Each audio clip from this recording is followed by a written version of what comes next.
I'm sitting in this room exactly 1 year ago, and instead of playing video games or mindlessly scrolling on my phone, surprisingly, I'm actually studying for my exam. I finally decided to put the video games down. I finally started to just actually be disciplined for once and just lock in for one entire day. You see, I had a really important test the next day. I've been studying for like around 5 hours now, but there's a slight problem. You see, I have a severe gaming addiction. I would normally spend around roughly 8 hours every single day playing video games. I'll come home from school and spend around 8 hours usually playing GTA, and every single time I tried to study, I would always get this massive urge to go and play video games. And I'm sitting on my chair and I'm worrying so much that I feel like I'm about to be sick, because this is the most important test we've had in the entire school year and I have not studied one bit. And soon enough it gets around 11 PM, so I've basically just been studying and revising and cramming the entire day, trying to get as much done. But as soon as it turns 11 PM I decide to go to sleep, because it's really hard for me to focus. Like,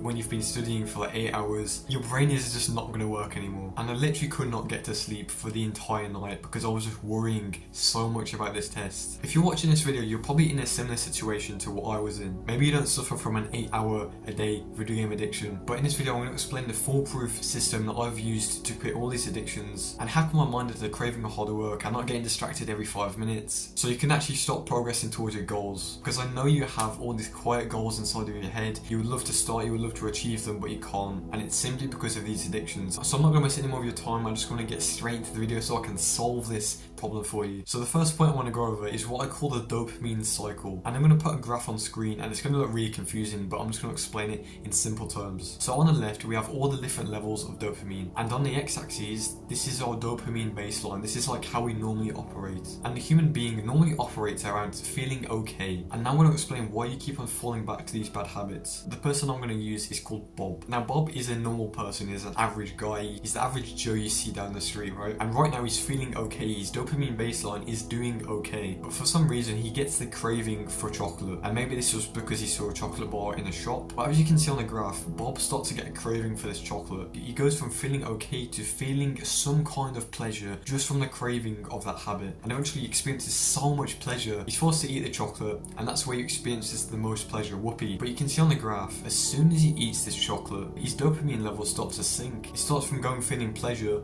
to feeling okay, and then it goes to feeling low in a matter of a few hours. And all of a sudden he's feeling really depressed because he just had a chocolate, and now he feels regret, he feels just terrible about his life because he just messed up on his diet. But well, the thing is, because he feels low now, he's at a low point, he's going to want to go back to feeling normal or feeling more pleasure, right? That's just how humans work. We always want to feel enjoyment. So here goes Bob again. He goes back in the shop and he goes to buy another chocolate. As soon as he steps out the shop, he unwraps the chocolate and just shoves it down the hatch. But yet again, as soon as he experiences that pleasure, he goes back down to feeling low. This is the cycle that you're in right now. Whatever bad habit you have, every single time you have it, you go to a really low point and then you want to go back up to feeling okay, you want to go back to feeling normal. So then you're forced to do that habit once again, and this can happen the day after, this can happen 3 days after, whatever it is, you will always fall back to this habit. So this part of the video was basically just for you to understand why you have an addiction and why it's so hard to pull back from this bad habit. And what I'm going to do now is I'm going to go over exactly how habits work and how you can basically manipulate your mind to not falling back to these bad habits. So boys, the second part of the video, so there's basically 4 pillars of how habits work. The first part is you feeling a cue. This could be you smelling a donut. It's basically you becoming aware of the habit, and basically the cue triggers our brain to initiate a behavior. So yeah, that's the first point, the cue. And then we move on to the next step of a habit, which is the craving. The craving is basically getting a motivation from that cue. So like, imagine you smelling a donut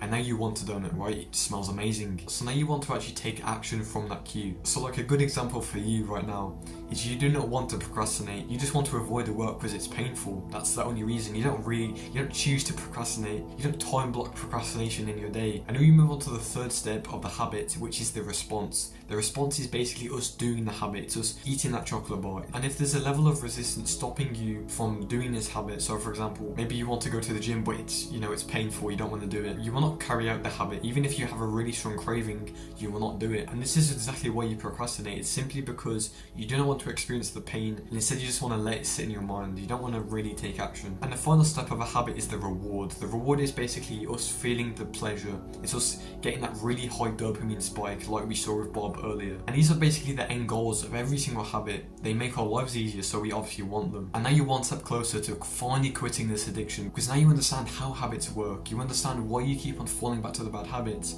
You've probably experienced the cue, and your mind associates that cue with completing that bad habit. And I just want to say, all of this is mentioned in Atomic Habits by James Clear. So if you want to learn more about how habits work, because I honestly really recommend it. It's honestly changed my life. So now I'm going to move on to the final step of this system, and this is the solution to your addiction. This is the solution to finally quit that bad habit that you can't shake off. And basically all this is manipulating our brain during the habit process. So like I just said, you've got the cue, you've got the craving, you've got the response, and you've got the reward. To build good habits, what we want to do, and you're going to want to write this down, this is really important, you're going to want to make the cue obvious, make it easy to see, make it easy to hear. You're going to want to make the craving really attractive, and you're going to want to make the response or the action of actually doing the habit easy, because humans take the path of least resistance. That's just a known fact. Our brains automatically go for the easier option, so we reserve energy. And the last one is to make the reward satisfying, so you actually have a driving force to complete the habit. And that's how you build good habits. But how do you think we break bad habits? Well, it's literally the exact opposite. For the cue, we want to make it really invisible, so we can't hear it, we can't see it. For the craving, we want to make it unattractive. We do not want to experience the craving because it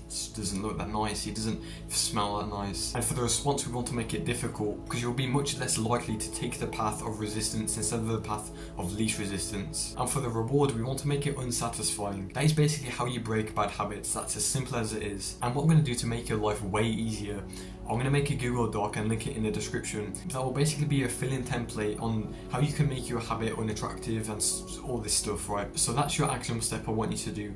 Go and get that Google Doc right now, open it up right now, and fill it in. And if you actually take action on this, it will be so much easier to quit these bad habits, okay? And I just want to say, if you want to become insanely disciplined, quit your constant procrastination that you're experiencing right now, click the first link in the description, and I guarantee it will change your life, okay? Goodbye, have a nice day, you're going to open the face again, make sure you do that actionable step, boy, goodbye.